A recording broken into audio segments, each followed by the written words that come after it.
تاکہ آپ لوگ جو ہیں وہ بھی ذرا ریدم بریک لے لیں. اچھا بچوں، تو بات کو جاری رکھتے ہیں. اصل میں بریک اس لیے دینا پڑا کہ پانی نہیں تھا پاس اور بڑی دیر سے پڑھا رہا تھا، گلا خشک ہو گیا تو پانی لینے جانا پڑا.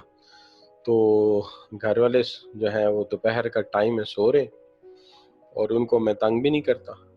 اور دوسری بات یہ کہ آپ سب بچے جانتے ہیں کہ اگر گھر میں ایک بچہ ہو تو کتنا لاڈلا ہوتا ہے.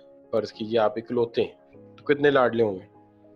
ٹھیک ہے جی، ایک بچہ کتنا لاڈلا ہوتا ہے. میرے ساتھ مسئلہ یہ ہے کہ میری وائف ایک ہے اور ایک ہونے کی وجہ سے لاڈلی بھی ہیں، تو اس لیے میں ان کو کچھ نہیں کہتا. اچھا بچوں، اب بات یہ ہو گئی کہ ہم یہ بات کر رہے تھے کہ پاور کلچر ایک ایسا کلچر ہے جہاں پر کہ ایک بندہ ہے وہ بزنس کا بھی مالک ہے اور اوپر سے مینیجر بھی ہے. تو ہر ورکر جو ہے وہ اس طرح کام کرے گا کہ جناب یہ بندہ ناراض نہیں ہونا چاہیے، اور جو مرضی ہو جائے یہ بندہ ناراض نہیں ہونا چاہیے، چونکہ اگر یہ ناراض ہو گیا تو سمجھو ہماری روزی روٹی گئی. تو اسی لیے ہم نے اسے کہا ہے یہ کون سا کلچر ہے جی؟ یہ پاور کلچر ہے. ٹھیک ہو گئی بات. اچھا بچوں، اب جو اس کے بعد ہم بات کرتے ہیں دوسرا کلچر، اس کو ہم کہتے ہیں رول کلچر. اس کو رول کلچر کو آپ پروسیجرل یا بیوروکریٹک کلچر بھی کہہ سکتے ہو. اس کلچر میں رول اور ریگولیشن بڑے سخت ہوتے ہیں. اس کلچر میں کام سے زیادہ رول کی امپورٹنس ہے، اور اس کلچر کی ایک اور صفت ہے، یہاں پہ لوگ یا فرد اپنے آپ کو اپنے نام سے یا اپنی شخصیت کی بجائے اپنے رول سے آئیڈینٹیفائی کراتے ہیں.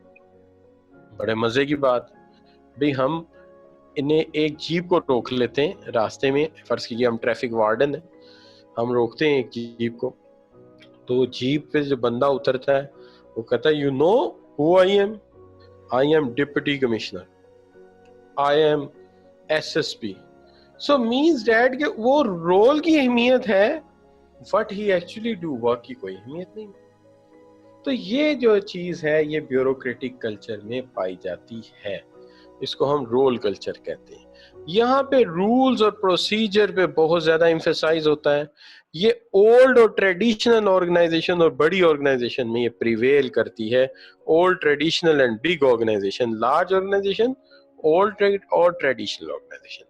اب میں اس سلائڈ سے آگے جا رہا ہوں. اس کو سم اپ کرنے سے پہلے اوپر والا کلچر پاور کلچر ہے، جہاں مالک خود ہی مینیجر ہے، لہٰذا ہر ورکر اس کو خوش کرنے کی کوشش کرتا ہے، اسی لیے تو پاور کلچر. رول کلچر جو ہے ایک ایسا کلچر ہے جہاں پر کہ بیوروکریٹک رولز ہیں، ایک دوسرے کے کام میں آپ مداخلت نہیں کر سکتے. Work is not important, role is important. ٹھیک ہے جی، یا you can say work is not important. Important جو ہے وہ کیا ہے؟ Important is role. Role important ہے، اس کے اندر مداخلت نہیں ہونی چاہیے، کام بھلے ہو نہ ہو. So important is role. تو یہ بیوروکریٹک کلچر ہے، اولڈ آرگنائزیشن کا کلچر ہے، اور لارج سائز آرگنائزیشن کا کلچر ہے. اب چلتے ہیں آگے، تو آگے آ گیا ٹاسک کلچر. ٹاسک کلچر جو ہے it is a culture of teams.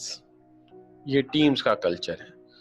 یہ ایسا کلچر ہے جو پروجیکٹ اور ٹیمز آپس میں فالو کرتی ہیں، اور ہم یہ کہتے ہیں کہ this is a culture which prevail in teams. اور یہاں پہ مسئلہ یہ کہ رول کلچر کے بالکل یہ برعکس ہے، یہ رول کلچر کے بالکل الٹ ہے، اپوزٹ ہے. یہاں پہ task is important not the role. Task is important not the role. کام اہم ہے، رول اہم نہیں. ہمیں کام چاہیے چاہے جیسے بھی ہو. اچھا، یہاں مزیداری کی بات یہ ہے، اگر کسی سے کام نہ ہو سکا، اگر کوئی کام نہ کر سکا، یعنی nothing is allowed to get in the way to of task accomplishment. if individual do not have skills,